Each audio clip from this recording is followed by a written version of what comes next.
at the start of the offseason, as the start of the last few offseasons, it's like, okay, the Red Sox, they should be a team we are talking about. And then they have not really been that, or at least they have been in sort of a negative way. And at least so far, I know that you and your co-host Sean McAdam on the Fenway Rundown podcast have been very, very clear about how, while they have been active and they have made some very impressive, savvy moves that have improved the roster, it's still unclear how much of a step forward this has really been based on the expectations set out and based on the money that we really were kind of hoping, or I know a lot of Red Sox fans were hoping to see them spend. So let's just start there before we kind of go into certain parts of the team.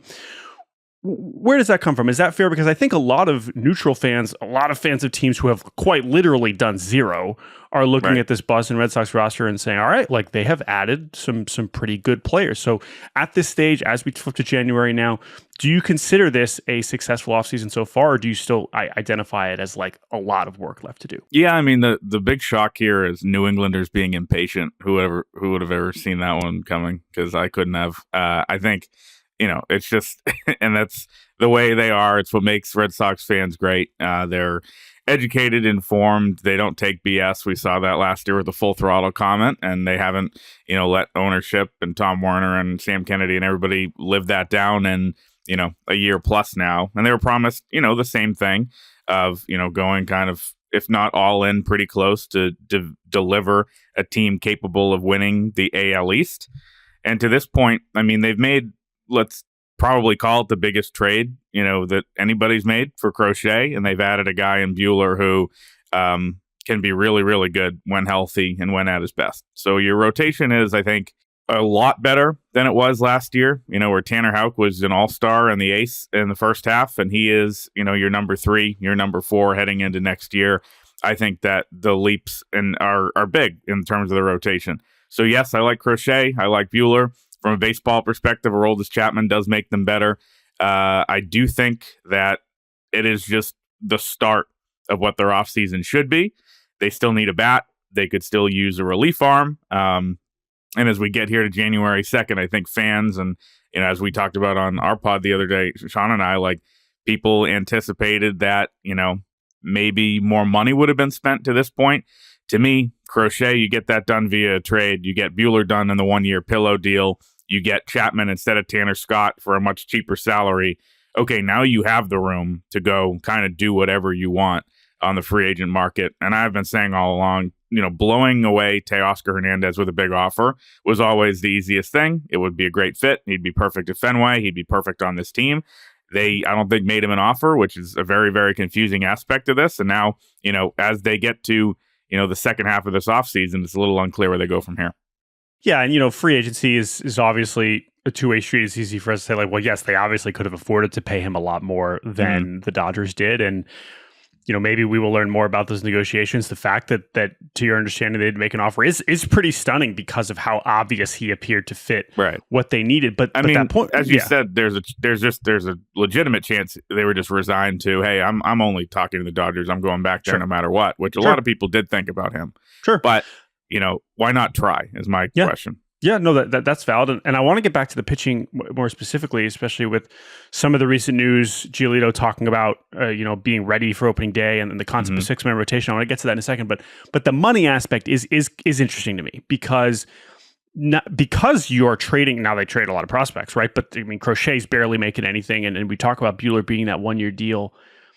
I mean, they haven't, from what I can tell, based on what was coming off the books, guys who are hitting free agency and what they've added, they haven't added any money, like, at all. And I know you've mentioned they're still about $25 million or so away from that first, luxury tax line. Obviously, the luxury tax line was unfortunately a big part of the Red Sox discourse, some of which was their own fault, some of which not. Is that still considered, like, I think we were thinking when we were talking about the beginning of the offseason, with the Juan Soto stuff, like, clearly they were ready to go. And we've talked about this with teams like the Yankees, who clearly, once they missed out on Soto, it's like, all right, here we go. Time to spend big in other ways. The Red Sox, we have not seen them do that yet. And to your point, they're kind of running out of options to do so. So there is still time left for them to do that. And you mentioned Tanner Scott, the relief market has barely moved at all. So to that point, like, do you still envision them get it going I mean, that's the game here. Is like, how do you spend another $30 million? So it shouldn't be that hard. But do you still think that there is that part of their offseason left?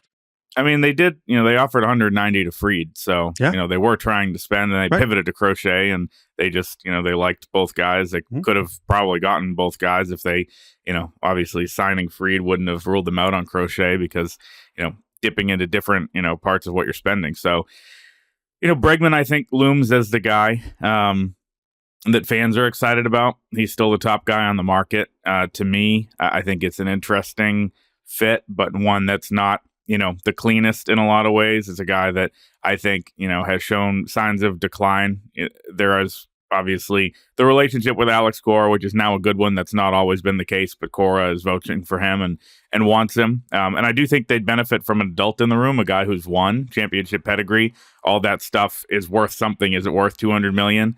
I don't know. Just because they have, so many of these guys that you're going to theoretically need spots for, whether it be Story for either, I think he has an opt-out after this year, but assuming he doesn't exercise that, a couple more years, Marcelo Meyer and Campbell coming up, if you sign Bregman to play second, you're effectively giving up on the whole Vaughn Grissom thing after a year, which, like maybe they should. David Hamilton, had flashes last year. You have all these guys where you figure, you could find two guys up the middle, and you're kind of clogging that situation even a little bit more. And I've said since day one of the offseason, the whole move Devers, trade Casas, reconfigure everything is kind of doing too much work for a team that's set in the infield corners. You would be, I think, selling low on Casas, who I think has a chance to be an elite player. People, Red Sox fans, always like give me the crazy side eye when I say that because he hasn't stayed on the field and he talks a lot, and so therefore. You can't say he has that potential, but he does. He's not viewed at the same level as Roman Anthony and some of those guys as prospects right now because he's been in the big leagues for a couple of years, but the upside is, probably right there still that young. And I think pissing off Devers, moving him off third, shaking everything up, angering your $300 million player 2 years into the extension. Like there's just a lot of moving parts where I would leave that alone. So Bregman at second is the only path where that would make sense, but still, it clogs everything up. To me, like that's what made Teoscar such a good fit. You overpay him for 2 years or 3. He comes in, DHs a lot, plays some outfield. You get rid of Yoshida somehow to make that happen. Tyler O'Neill secondarily doing that would have made some sense. He obviously goes off the board earlier. So they still need that bat. They're still very left-handed. Is it, a very underwhelming for fans? Randall Grichuk? Is it a trade with the Cubs for Suzuki? Like, how are they going to do it? I don't know, but they have to find a way. I mean, they were like 17 and 27 or something against left-handed starters last year. Yeah. And, if you look at the lineup, from the top, from Duran and the guys at the top to Rafi and Casas and Roman Anthony coming up and Abreu and all these guys, a lot of left-handed hitters, and they got to fix that problem.